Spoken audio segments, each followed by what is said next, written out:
आता या GBSच्या रुग्णांच्या बद्दल आपल्या आज मंत्रिमंडळामध्ये अतिशय गांभीर्यानं चर्चा झाली।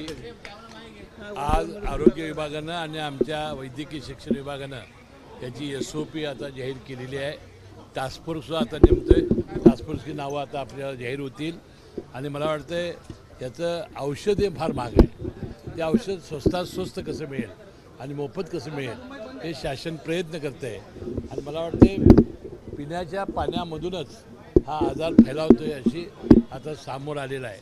आणि पाणी उकळून पिणं, अन्नसुद्धा शिजवून चांगलं खाणं हे याचं प्रबोधन करण्याची आवश्यकता आहे। किती रुग्ण आढळले आहेत आणि किती जिल्ह्यांमध्ये हा प्रादुर्भाव वाढला? आता 2 जिल्ह्यामध्ये ज़्यादा आहे, पुणे आणि सोलापूरमध्ये मायग्रेट झालेले, बाकी ठिकाणी पेशंट कमी आहेत आणि मला वाटतं जवळजवळ एक 52 पेशंट आता ॲडमिट आहेत। मुंबईला या रोगाचा काही धोका आहे का? नाही, धोका आज तर काय मुंबईला धोका नाही आणि आज संसर्गजन्य नाही।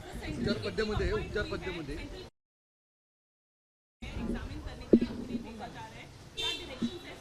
नहीं, वो सेंट्रल की टीम आने के बाद ही पता चलेगा।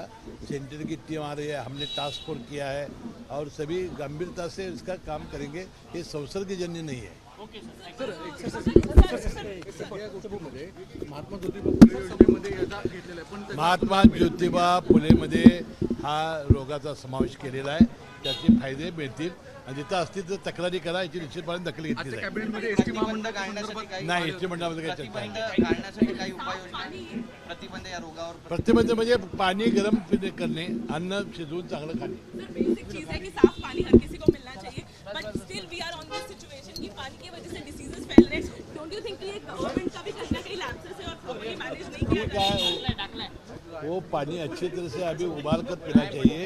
ये सबको लोग प्रबोधन करने की जरूरत सर है। पर पुणे में कहीं ना कहीं दिख रहा है कि जो पानी है वो डायरेक्टली डैम से मिल रहा है लोगों को और वो फिल्ट्रेशन वो भी चर्चा हुई है। ABP माझा, उघडा डोळे बघा नीट।